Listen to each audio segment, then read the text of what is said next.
Hello, pastors and leaders, and thank you so much for joining us for another episode of Spirit-Anointed Leadership. I'm so glad that you've decided to join us today. This podcast and VCast is all about encouraging, empowering, and equipping you to go after the mission that God has given us together. And today, I'm really blessed to have my good friend, Kyle Brown, with us. Kyle, we're going to talk about multiplying churches and one example of how God is doing that, what God is doing in your life and through your life at Berkley.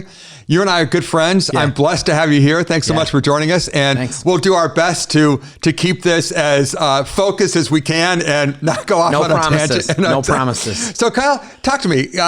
For those people who don't have the privilege of knowing you like I do, give us a sense of your story. How long have you been at Berkley? What's your ministry story? Talk to us a little bit about that. Yeah, been at Berkley for 21 years now. Wow. So came out of college at IW, started as youth pastor, and then transitioned into lead pastor role after 5 years. So 5 years as a youth pastor, then the last 16 has been the lead pastor. Okay. And great church, turnaround situation. Okay. So when Shari and I first got there, as kind of the lead pastor situation, there was probably only one other couple under 30. Wow. So when you came to be the youth pastor, there's only one other couple under 30. Well, when I transitioned into the role as lead pastor, only one other couple. So it was, and it was a good church, and people loved Jesus, but just weren't reaching a lot of young people. Okay. And so, it was a turnaround situation, and I learned a lot in it, and it's good. And it was let's go for just a minute or two. Let's go a little bit deeper on that. Okay. So let's talk for a second about, it was a very traditional church, right? I mean, your typical old school, like traditional Wesleyan Church, hymns, all that kind of stuff, right? I mean, they had started transitioning in the previous lead pastor, Chris Hinnerman. Great guy. Phenomenal, and really, really set me up really, really well. He had started making some changes. Okay. About the year prior, he started just making changes, didn't know. And then he accelerated the changes when he knew I was going to step into that role for the sole purpose of, man, if somebody's going to take some heat, I'll take some for you, which was a gift. But it was pretty traditional, not just in the music, but I would say more so in the mindset. And so, clothing, tradition in the service, but also just tradition in kind of coming on a Sunday morning, people involved, Sunday school, but the idea of reaching young people in our community was at all cost, wasn't, I don't think, something that was really on our radar at that time. Okay. Yeah. So, and what's fascinating now is that, my goodness, if someone were to attend Berkley service today, there are people under 30 all over the place. Yeah. Like, you can't throw a paper airplane without hitting someone who's under 30 today. Yeah, it's a large group of people. Yeah, but it's a multi-generational church. Very much so. So it's not just an expanded youth group. You've got multi-generation people there. It's awesome. Yeah. So talk to us for a minute about the fact that if you've been the lead senior pastor for 16 years, lead pastor for 16 years, there's a few years of that 16 years when you were all about how many people can we get in Berkley? How much can we grow Berkley? How big can we grow Berkley? Sure. So would that be fair? Is that kind of your mindset? Yeah, I mean, 16 years as the lead pastor, I'd say it was a lot more than a few. 2019 was a pretty pivotal year for me. So I'd say 13 of the 16 years were, and again, I think it was pretty traditional, typical things that you would think of as a lead pastor, in all with the right heart, like want to grow the church, want to reach more people, want to go. We were at one service, then it was, growing to 2 services. We ended up doing a facility renovation that increased seating capacity in the worship center so that we could keep growing. But 2019 was a really pivotal year for me. I had heard a lot of people going to Exponential. Okay. I myself had never been. I actually asked around a couple people, like, what's the premise of the conference? Well, the main premise that I had heard from people was church multiplication. And to be honest with you, church planting. Not that I wasn't about church planting, but where we were situated in the northeast corner of Grand Rapids, I was like, I'm not sure that it fits. But I was kind of about this prompting to go. And there's no other way to say it, Chris, than I had one of the most unique Holy Spirit encounters of my entire life, where the Lord shifted everything about my specific call and focus in ministry. So let's talk about that. Go ahead. Yeah. Being honestly transparent. I don't talk about it a lot, but I think it's important for this. I've never had anything like this again in my life, but I literally had a vision from the Lord. I was in the room, everyone was worshiping, but I was seeing something that was not in the room. And it was just a giant raging river, and it was running through the middle of our worship center, but the direction was from the stage. It was out the back worship center doors and out the main doors. And it was just, I'm talking Whitewater Rapids river. And I just heard maybe as close to an audible voice that I've ever heard. And what I just heard is, they must increase, you must decrease, which is obviously a little bit of an adjustment on what John said. It wasn't, so I was kind of confused at first. And so I pondered it and I prayed and I journaled, and it really just became clear to me that the Lord said I needed to use whatever platform, whatever experience, whatever resources, whatever our church was, to raise up next generation leaders and advance the kingdom, and that our focus needed to be more on impacting what was happening outside the walls of our church than inside the walls of our church. And from that, it wasn't like I came home and had this 3-page document with clear directions on this is what we're supposed to do. But I knew that something had to change in our shift. And so came home and talked to the board about it. And we started making really early on some pretty significant shifts that altered our focus and the way that we were going to go about doing things. So let's talk about that. First of all, you come back from Exponential. God's giving you a vision, giving you insight about that. You come back from that. Yeah. And again, I want to go back, and I don't want people to miss it. Yeah, Exponential is really well known for being a church planting, thing, but it's much more than that. Yeah. It's all about much multiplication, and God got a hold of your heart. Yeah. You come back. So what were the first steps that you and the board began to work through together concerning that shift? Because one of the things that you would be uncomfortable saying, but I don't mind saying about you, you're a great communicator. One of the reasons why Berkley had grown to the size it had grown under your leadership, and it had grown significantly, is because you're a great communicator. And so people were coming to hear you preach, and lives are being transformed. It wasn't like, oh my goodness, I've been the senior pastor for 13 years and we're not seeing any growth and we're not seeing any life transformation. Quite frankly, you were seeing life transformation. You were seeing growth. Yeah. But still, Holy Spirit got a hold of your heart, Exponential. Yeah. You come back and you're beginning to meet with your board. Talk to me about what were those shifts that you guys began to make? Well, I think one thing that had already kind of been in place for a season was the idea of discerning in community rather than quote unquote the Moses model of me going to the top of the mountain and coming back. So I think one of the things that we did is I was just pretty vulnerable and transparent with our elders and shared with them the vision and asked them to join me in praying. So that was the first step. And I think there was a confirmation in many of their spirits. And I think one of the things that happened is we came to the realization that part of what this vision and this word from the Holy Spirit was kind of staring us in the face, which was the largest group of people that we were reaching was 16 to 36. And even more kind of specific to that, at that season, and maybe still now, is college students. And they don't give, or at least not very much. Yeah. We pour a lot of resources into them, but we realized like we have an opportunity. When we started thinking about the vision of the river and it going out and they must increase and you must decrease, it made sense. So one of the biggest things that we did is we realized this, we needed to make a strategic decision to increase our efforts and our resources going towards our internship program. We had already had that, but for us, it went from saying, level 2 will be an apprenticeship. And then from there, we started talking about a residency program. And what I realized was in order for me to give adequate energy into residents and interns and more people, I'd need more time. And that coupled with another thing that I felt, which was I really felt like I needed to preach less. At the time, I was probably preaching, which maybe in a lot of churches, 40, 41, 42 times out of 52 weeks a year. And, I share with our board, I think I need to go down to like 28 to 32. And, wow. I mean, honestly, and I shared the heart behind it, and it was twofold, which was one, the easiest way to continue to grow as a communicator is just communicating. You can read books and you can watch YouTube stuff. And I said, if we're going to raise up people, if we're going to raise up a multiplication movement of, bigger than our church, we got to give them opportunity. And we have to condition our people to this idea that this church is not about a person. This church is about the person of Jesus Christ in a movement. And so the board didn't even blink at it.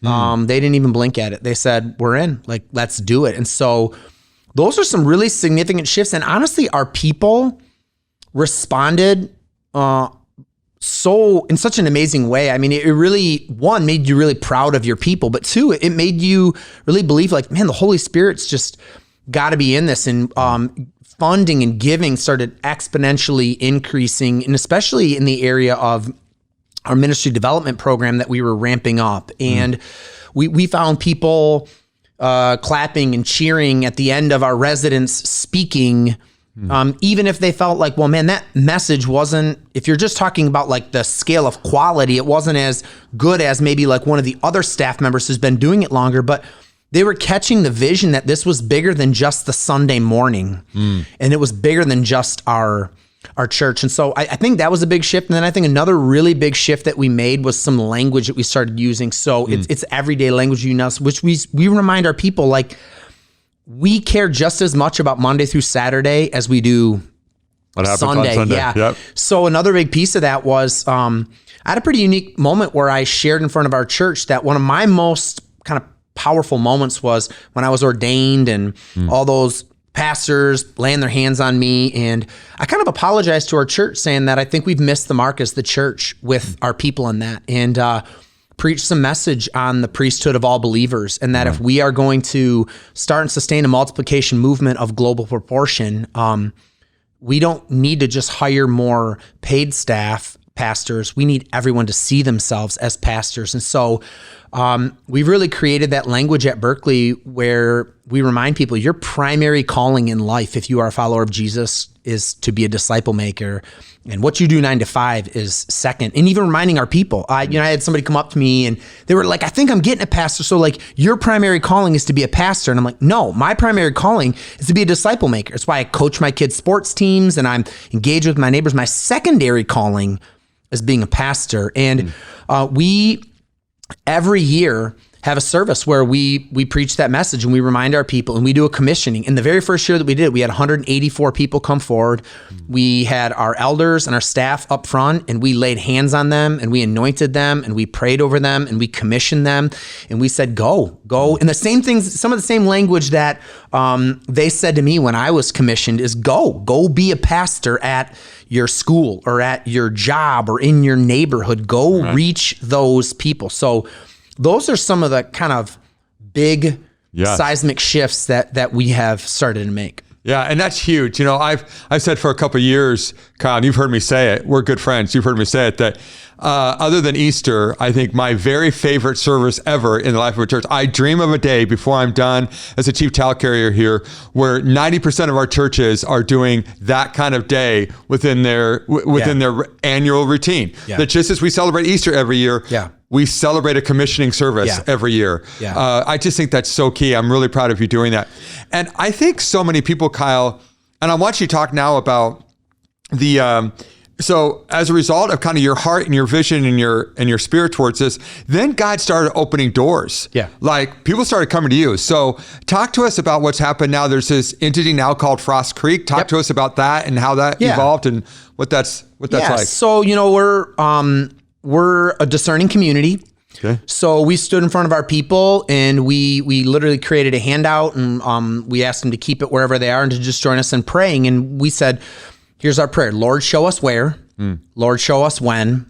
Lord, show us how. And Lord, show us who is the person that you want to send. So we prayed, and like anyone, you pray and then you rattle door handles. Is this one open? And so we rattled door handles in the Cheshire Village area near us and on the southeast corner of Grand Rapids. And we shared that with our people. But through a series of conversations, we found out about Solon Center Wesleyan Church in Cedar Springs. And it's a way longer story than we have time for on this podcast. But through just some conversations, they were interested in having a discussion about merging. But again, our heart is for multiplication. So not plastering my face, whoever's speaking at Berkley up there, but going and reaching. And, they had found out that there was 49,343 people in a 7-mile radius of their church. Well, that was about all we needed to hear. And so we prayed and we discerned. And, but because we had a residency program, we had a resident. Well, I brought that resident along from one of the meetings and, got in the car. We were driving back. He's like, yeah, that's definitely not for me. The Cedar Springs area. That's in that church. It's just, it's not for me. And I was a little bummed and a little surprised. I thought, man, I did think it was him. And like less than a week later, he came into my office and he was kind of ticked and he was like, fine. And I was like, what? And he's like, I think it might be me. I think it might be me. And so yeah, we have walked alongside of them and they have relaunched as Frost Creek Church a year from this past Easter.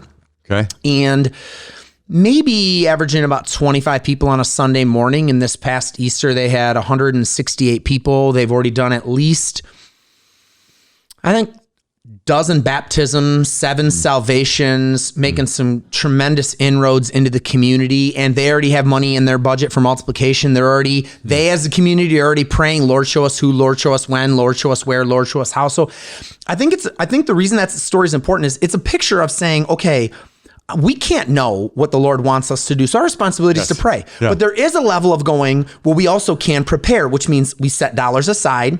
We've developed a residency program. So Dylan had been preaching. He had preached 6, 7, 8 times in his course of time at Berkley, comes to every board meeting, comes to all the all-staff meetings, has sat in on difficult meetings where people left our church because of our mask stance or whatever.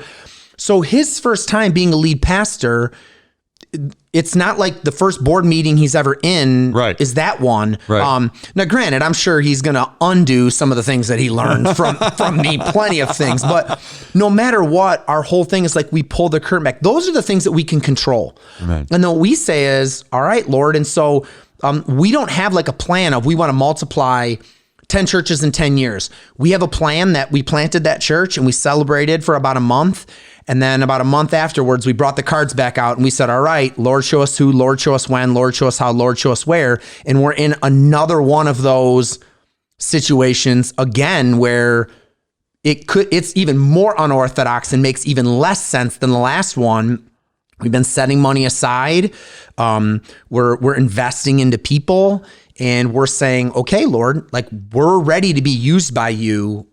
Where do you want to use us? How do you want us to go? Yeah. And what I think is so cool about that is that you're going to influence people not only within, a radius of Berkley, but you're going to end up influencing people throughout a whole region as you continue to send people out.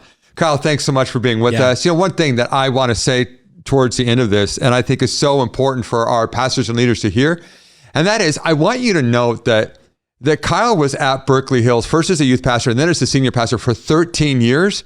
And then God dropped into his spirit and his heart a dream and a passion to be a multiplying leader. Yeah. And so some of you are thinking, oh my goodness, I've already been here X amount of years. Can I really transition into that? Yeah. And Kyle's story is absolutely you can. And I just want to encourage you, please listen to Holy Spirit. Yeah. Your story may be different than Kyle's. Yeah. What God and Holy Spirit do through you may be very different than that. Yeah. But you can transform that church with the power of Holy Spirit into a multiplying movement church, even though you've been there for a while. Yeah. So don't you dare give up. Don't you say, well, I got to go somewhere else to some other church. You had influence there. You had more influence than anybody else. And God used that influence to help the church go in that direction. Yeah. And if I could just really fast interject, is like, I would say, pray, and then pray a lot more. And then the last thing I would say is just take a risk, try stuff. I didn't know anything. I was scared. Like that multiplication and church planting and a ministry development program and on and on. They weren't on our radar. We didn't know, but you try, you do things. And I believe that the Lord is honored in when we put effort towards the things that burden his heart. And I think we all agree the Lord wants to make more disciples who make more disciples. Amen. And reach more communities. So you just try. And we failed at a bunch of things that haven't worked. And some of the things have worked, but the thing is we just pray and we try. And that would be my encouragement to you. Like if you're feeling even just a little bit of that, just try something and the Lord's in it. And watch what he does. Yeah. Well, thanks so much again for joining us for this episode of Spirit-Anointed Leadership Podcast and VCast. Would you do me a favor? Would you please rate us and let us know on whatever platform that you are? Please rate us, give us a 5 so that we can hopefully share that with others. And then would you mind sharing it yourself with others? Would you please subscribe? All those things really help us. And finally, let us know how we can serve you. Leave comments for us, write us comments. We really want to serve you better. This podcast and VCast is for you, not for us. So tell us how we can serve you better going forward. Thanks so much. Have an awesome day.